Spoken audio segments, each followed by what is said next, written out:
नमस्कार, मी प्रदीप मुर्मे। आज आपण प्रभाग क्रमांक 6 मध्ये आहोत आणि आज आपल्यासोबत भारतीय जनता पार्टीचे प्रभाग 6 चे जे काही उमेदवार आहेत, वाघमारे सुधाताई आणि रुखसाना शेख हे आपल्यासोबत आहेत। तर आज आपण त्यांच्याशी संवाद साधून नेमकं त्यांच्या प्रभागातली काय परिस्थिती आहे हे आपण जाणून घेण्याचा प्रयत्न करू। नमस्कार। नमस्कार। काय म्हणतात ताई, नेमकं तुमच्या प्रभागामध्ये काय परिस्थिती आहे आणि काय सांगाल तुम्ही आम्हाला? आमच्या प्रभागाबद्दल सांगायचं झालं तर मी याच प्रभागात राहते आणि या प्रभागातील ज्या काही समस्या आहेत, ज्या काही अडचणी आहेत त्या सर्व मला माहित आहेत आणि अगोदरपासूनही मी 2012 पासून या प्रभागामध्ये समाजसेविका म्हणून काम करते आणि बऱ्याच शासकीय योजनांचा लाभ मिळवून देण्याचा मी प्रयत्न केलेला आहे। त्यामागे समाजी भैया पाटील निलंगेकर असतील, अक्कासाहेब असतील, अरविंद भैया पाटील असतील, ते सतत म्हणजे या योजनाबद्दल माझा पाठपुरावा करत असतात की ताई कोणत्या लाभार्थ्यांना कोणत्या योजना देणे योग्य आहे, त्या योजना देण्यासाठी आपल्याला काय काय कागदपत्र लागणार आहेत, काय काय म्हणजे आपल्याला कुठं कुठं जावं लागणार आहे, ते सतत पाठपुरावा करून त्या योजना मिळवून देण्यासाठी माझ्या मागे तत्पर कायम सोबत असतात। आणि त्याचबरोबर प्रत्येक ज्या योजना किंवा प्रत्येक या प्रभागातील अडचणी आहेत त्या सोडवण्यासाठी सतत भाजप सरकार तत्पर आहे।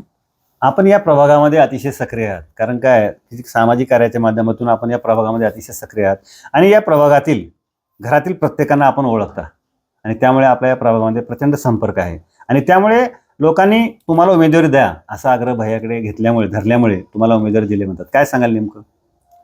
अगोदरपासूनच मला समाजसेवेची आवड असल्यामुळं मी जास्त लोकांच्या संपर्कात आहे आणि मी या प्रभागातील प्रत्येक म्हणजे स्त्री पुरुष लहान मूल यांच्याशी माझा डायरेक्ट संपर्क येत असतो।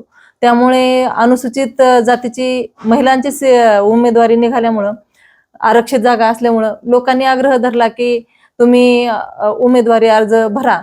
त्यामुळे मी उमेदवारी अर्ज भरलेला आहे आणि हा लोकांचा विश्वास बघून मलाही म्हणजे माझ्यामध्ये उमेद निर्माण झालेली आहे की आपण म्हणजे लोकांच्या या विश्वासाला पात्र राहून काम केलं पाहिजे।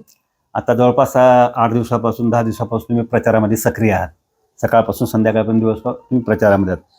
कसा आहे प्रतिसाद नेमकं, तुम्हाला काय वाटतं नेमकं? प्रतिसाद तर खूप छान आहे, कारण मी कधीच आतापर्यंत भैयांनी, अक्कासाहेबांनी, परत अरविंद भैयांनी कधी म्हणजे जातपात असा भेदभाव केलेला नाही। त्यामुळे मी म्हणजे कधीच हा या जातीचा आहे तो त्या जातीचा म्हणून मी सेवा दिलेली नाहीये। प्रत्येक जातीला किंवा धर्माला समान समजून मी या प्रभागामध्ये काम केलेलं आहे आणि समाजसेवेची आवड असल्यामुळं ज्या काही म्हणजे कुठलीही समस्या असेल किंवा कुठलीही अडचण असेल, मी जातपात न ठेवता सर्वांच्या साठी मी सदैव तत्पर असते। आता तुम्ही जर समजा नगरपालिकेमध्ये निवडून गेलात, प्रभागासाठी काय करणार? तुमच्या प्रभागासाठी काय करणार म्हणल्यानंतर ज्या विश्वासाने भैयासाहेबांनी मला म्हणजे उमेदवारी अर्ज दिलेला आहे त्याच विश्वासाने मी प्रभागातील समस्या सोडवण्यासाठी प्रयत्न करेन आणि प्रभागातील सर्व लोकांना न्याय देण्याचा प्रयत्न कायम मी करणार आहे। नेमकं आता तुमच्या प्रभागातील तुम्ही मतदारांना नेमकं काय आव्हान करताल?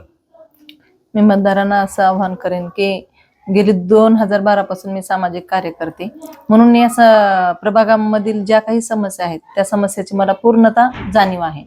त्यामुळे मी जनतेला आवाहन करू शकते की जर आपल्याला म्हणजे कुठलेही काम करायचे असेल तर सत्ता हवी असते आणि ती जर सत्ता लोकांनी जर मला मिळवून दिली तर मी प्रभागाचा पूर्ण चेहरा मोहरा बदलून टाकण्यासाठी प्रयत्न करेन आणि एक आदर्श प्रभाग म्हणून या निलंगा तालुक्यामध्ये गाजला जावा यासाठी मी सदैव तत्पर राहीन।